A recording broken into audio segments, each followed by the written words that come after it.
नमस्कार। आज हम एक बहुत ही गहरे विषय पर बात करने वाले हैं। विश्वास करो कि तुम महान हो। हाँ, ये एक ऐसा विचार है जो हमें बताता है कि हम यहाँ किसी बड़े मकसद के लिए हैं, एक महान कार्य के लिए। बिल्कुल। और ये कि हमारे अंदर एक महान आत्मा रहती है। हम सिर्फ ये शरीर नहीं है ना? सही कहा, हम वो आत्मा हैं जो अमर है, जिसे मृत्यु छू नहीं सकती। तो इसका मतलब हुआ कि हमें कोई नष्ट नहीं कर सकता, कोई हमें दिगा नहीं सकता। एक तरह से हाँ, अगर हम अपनी उस आत्मिक सच्चाई से जुड़े रहें, तो बाहरी चीजें उतना असर नहीं करती। ये एक भीतरी स्थिरता देता है।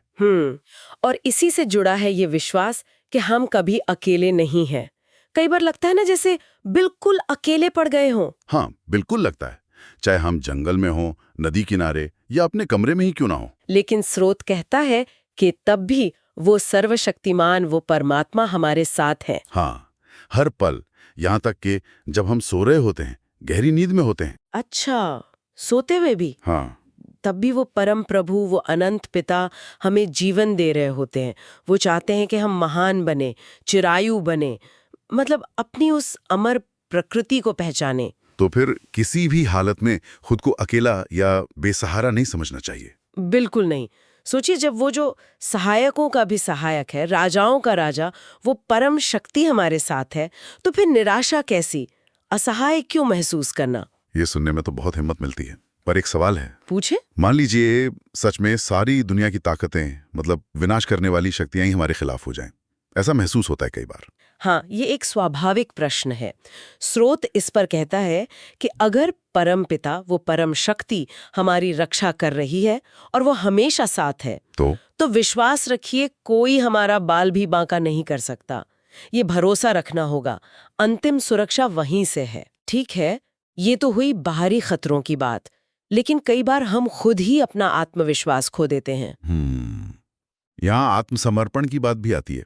अक्सर लोग सोचते हैं आत्मसमर्पण मतलब हार मान लेना। हाँ, ये गलतफहमी बहुत आम है, लेकिन स्रोत इसे बिल्कुल अलग तरह से देखता है।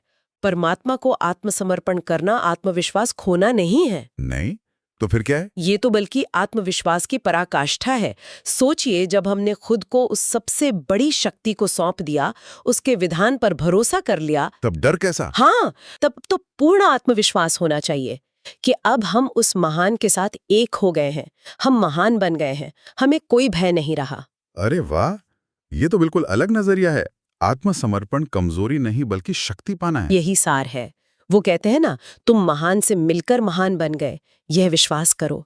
ये वाक्य अपने आप में एक साधना है। तो संक्षिप्त में कहें तो ये पूरी चर्चा हमें अपने अंदर की महानता और परमात्मा के निरंतर साथ पर विश्वास करने को कहती है। हाँ, और इस विश्वास से भय दूर होता है और सच्चा आत्मविश्वास जागता है, वो भी आत्मसमर्पण के जरिए।